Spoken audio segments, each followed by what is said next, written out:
Welcome to Capitol Preview, a weekly bipartisan discussion with Iowa legislators about the key issues facing our state. Brought to you by MediaCom. Welcome to Capitol Preview, a show brought to you by MediaCom where we discuss important issues of the state of Iowa with our representatives and state senators. Our guest this morning is Representative Chip Baltimore, Republican from Boone. Chip, thanks for being here this morning. Thank you so much for having me, Bill. I appreciate it. I always like to hear what Chip Baltimore has to say. You're one of few. So obviously, I think the big thing now facing us, we're about, hopefully this week we'll be out of session. Exactly. The last thing that you guys are required to do by law is to pass the budget. So can you kind of tell me a little bit where we are with the budget process and kind of how that budget all comes into one? Well, right now, the two chambers are passing the various pieces of the budget back and forth between each other. The total general fund budget is $7.35 billion this year, but that's broken up into a number of different pieces: education, transportation, ag and natural resources, economic development, justice system. So it's broken up into a bunch of different pieces, and each one of those pieces has to go through a subcommittee process where we decide exactly how we're going to spend the money within that particular subject area. So half of the pieces start in the House, half of the pieces start in the Senate, and now we're passing those and passing them back and forth to each other so that we can work out any differences there in the end. Okay.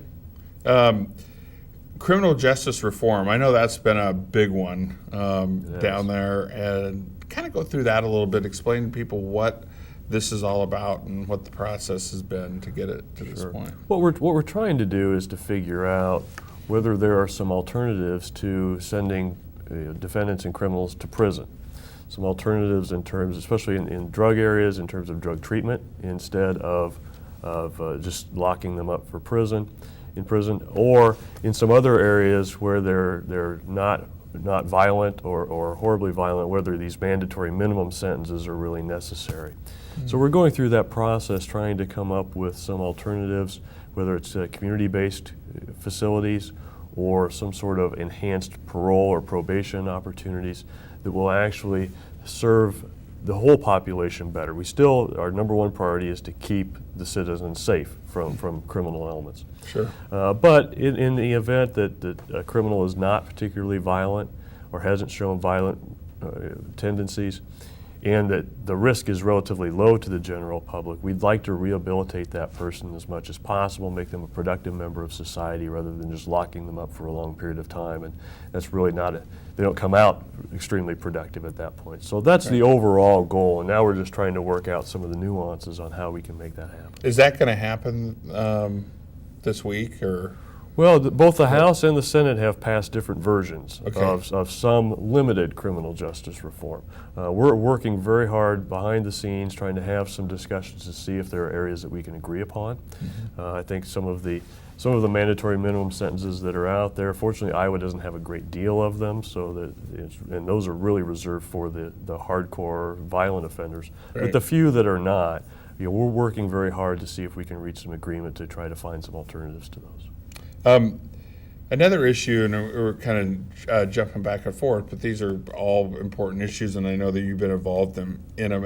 And the next one, we talk about the water quality efforts by the legislature up there. I think water quality seems to be kind of the talking points for a lot, locally, municipally, state, and federal government water quality efforts. So can you kind of go through the governor's efforts for the 1%? Sure. Was it 1%?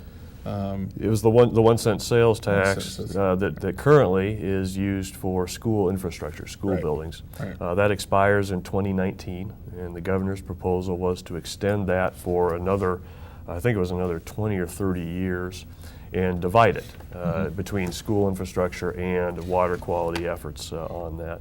That kind of got the buzz going at the Capitol this year. The Senate passed a 3/8 cent sales tax increase that would go, part of that would go to water quality, the rest would go into the Conservation Trust Fund. The House took a different approach and passed a bill that would replace the 6% sales tax on metered water. So when you go to your tap and you turn it on, if you live in the city limits, you pay a sales tax on that.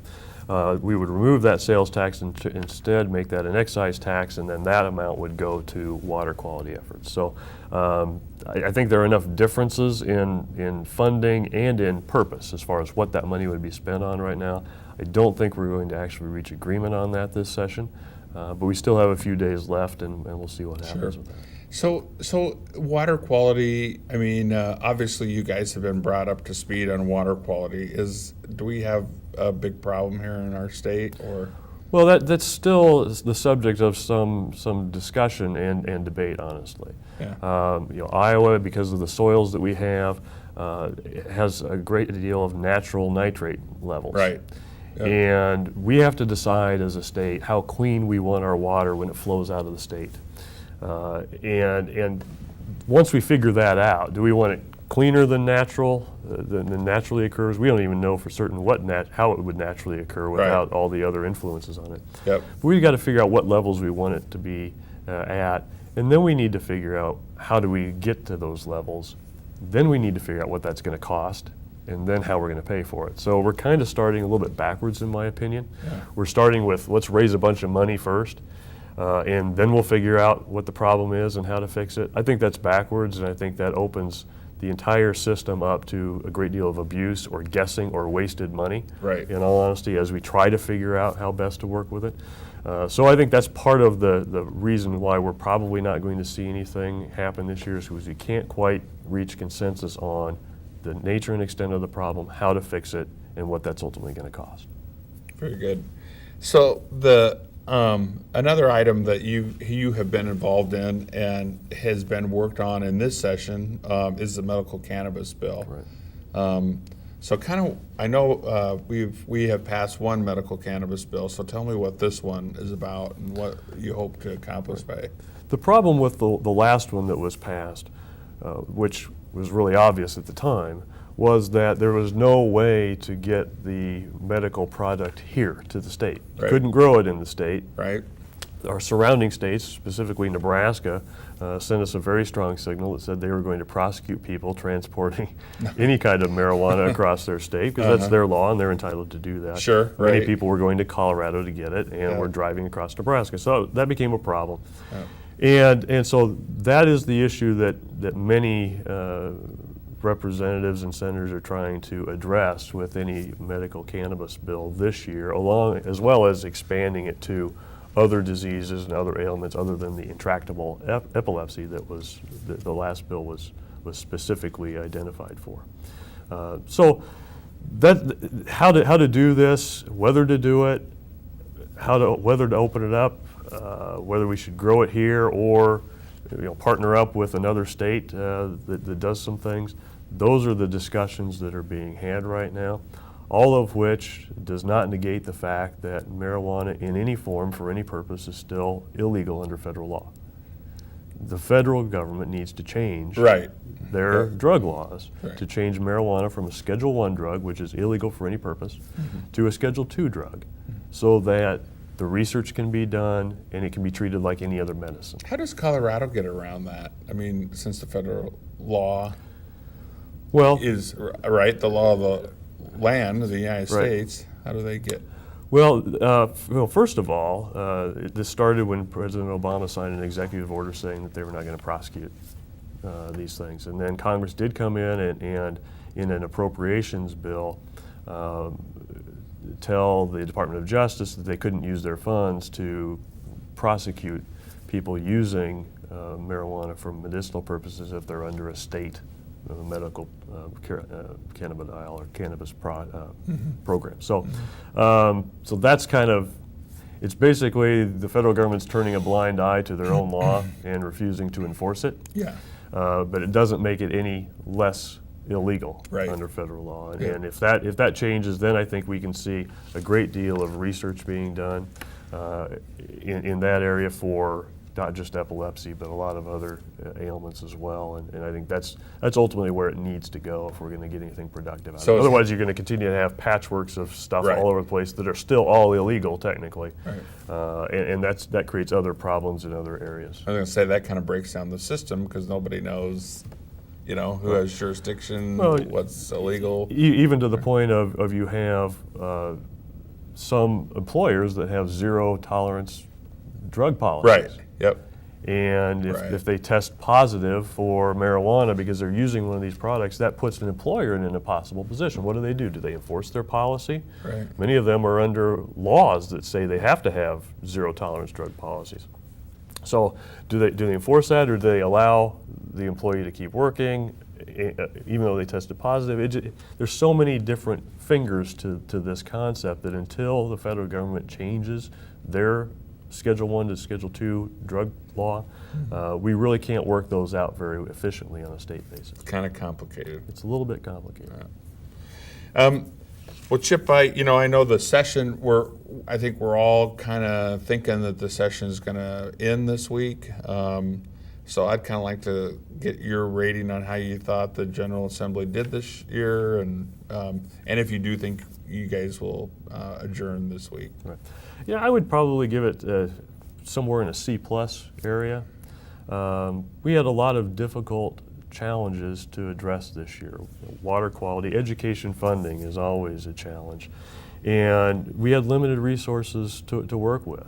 By the time we passed K through 12 education funding for the coming year at 2.25%, that took $152 million out of the $180 million of additional money that we were planning on having. Right. Yeah. Left us $26 million to deal with all of the increases in all of the other areas of state government. And that was hard to do.